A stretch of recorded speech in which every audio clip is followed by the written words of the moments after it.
Mga kapaglaom, maayong buntag kaninyong tanan.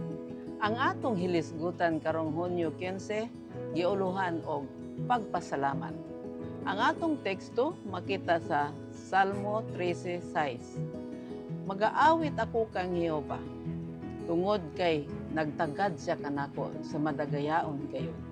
Kapaglaom, matag kalibutanong handom, mahatagan og katagbawan. Apan adunay mga tawo nga mahikalimot sama sa dili mapasalamatong mga sanlahon nga nalimpyo og naayo sa ilang mangilad nga sakit. Kini nga mga sanlahon nabalikan sa kahimsog pinaagi ni Kristo ug ang mga bahin sa ilang lawas nga naguba sa sakit giayo pag-usab. Apan usa lamang sa dihang nakaamgo nga naayo siya ang nibalik aron himayaon og pasalamatan ang Dios. Ang leksyon nga nasulat kabahin sa napulo ka mga sanlahon, makapukaw unta sa matag kasing-kasing og labing tininuod nga handom sa pag-usab sa naandan nga pagkadili mapasalamaton ngadto sa pagdayeg og pagpasalamat. Ang giingon nga mga katawan sa Dios mahununga sa pagbagulbol og sa pagreklamo. Atong hinumduman kinsa ang unang dako nga maghahatag sa tanan natong mga panalangin. Gipakaon kita, gibistihan, o gipadayon sa kinabuhi. Ug dili ba di ay kita magatudlo sa atong mga anak aron magpasalamat sa atong langitnong Amahan? Aduna ba kitay rason nga maghisgot bahin sa kaayo sa Dios ug magsugid sa iyang gahom? Kung maayo kanato ang atong mga higala, ganahan kita niining higayon aron pasalamatan sila sa ilang kaayo.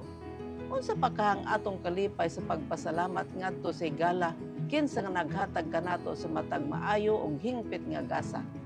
Busa kita sa matag iglesia magahimo og pagpasalamat ngadto sa Dios. Atong tudluan ang atong mga ngabil sa pagdayeg kang Jehova diha sa alirong sa pamilya.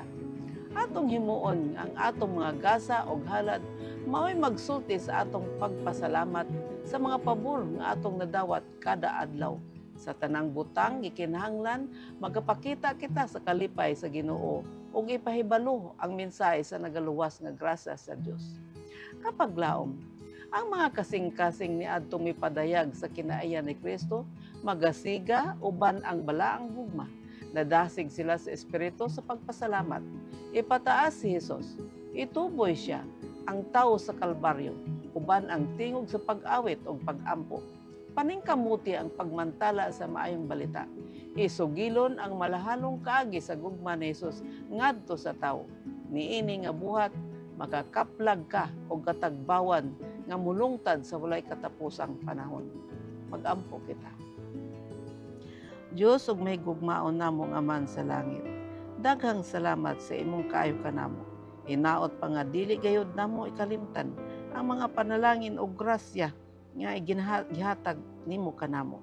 Tabangi kami karon Ginoo nga among ipadayag ang imong kaayo sa pagluwas kanamo sa uban nga wala pa nakadungog sa imong gitanyag nga gugma. Sa ngalan ni Jesus. Amen.